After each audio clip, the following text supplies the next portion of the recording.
বিসমিল্লাহির রহমানির রহিম। নিশ্চয়ই তোমার প্রতিপালক শত্রুদের জন্য ওঁত পেতে আছেন। আমরা শক্তিশালীভাবে শত্রুদের জন্য ওঁত পেতে বসে আছি। শুক্রবার 14ই ফাওয়ার দিন যুদ্ধের 35তম দিনে আমেরিকান সায়োনিস্ট শত্রুদের চাপিয়ে দেয়া যুদ্ধে দেশের বিমান প্রতিরক্ষা ইউনিটগুলোর জন্য ছিল এক গৌরবময় দিন।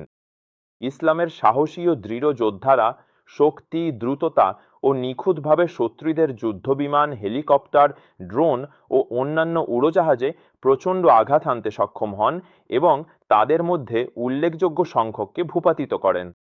শুক্রবার, যেটিকে শত্রু মার্কিন ও ইহুদি শক্তির জন্য এক কালো ও লজ্জাজনক শুক্রবার বলা যায়, সেদিন সাহসী সেপাহা বিমান ও মহাকাশ বাহিনীর নতুন আকাশ প্রতিরক্ষা ব্যবস্থা, একটি অত্যাধুনিক পঞ্চম প্রজন্মের F-35 মার্কিন যুদ্ধবিমান, 3টি কৌশলগত ড্রোন MQ-9 ও হরমুজ এবং সেপা স্থলবাহিনীর প্রতিরক্ষা বাহিনীর 2টি স্টিলথ ক্রুজ ক্ষেপণাস্ত্র, একটি উন্নত A-10 যুদ্ধবিমান ও 2টি ব্ল্যাক হক হেলিকপ্টারকে তাদের অস্ত্রের সাহায্যে এবং একই সঙ্গে সেনাবাহিনীর আকাশ প্রতিরক্ষা বাহিনীর সাহসী যোদ্ধারা দেশের সমন্বিত আকাশ প্রতিরক্ষা নেটওয়ার্কের নির্দেশনা ও নিয়ন্ত্রণে একটি উন্নত A-10 যুদ্ধবিমানকে লক্ষ্যবস্তুতে পরিণত করেন।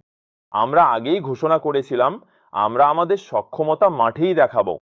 শত্রু যেন জানে আমাদের দেশের গর্বিত ও মেধাবী তরুণদের হাতে তৈরি আধুনিক আকাশ প্রতিরক্ষা ব্যবস্থাগুলোর মাধ্যমে, যেগুলো একের পর এক মাঠে কার্যকরভাবে উন্মোচিত হচ্ছে, আমরা অবশ্যই আমাদের দেশের আকাশের পূর্ণ নিয়ন্ত্রণ অর্জন করব এবং শত্রুর অপমানজনক দুর্বলতাকে আগের চেয়েও বেশি বিশ্ববাসীর সামনে প্রমাণ করব।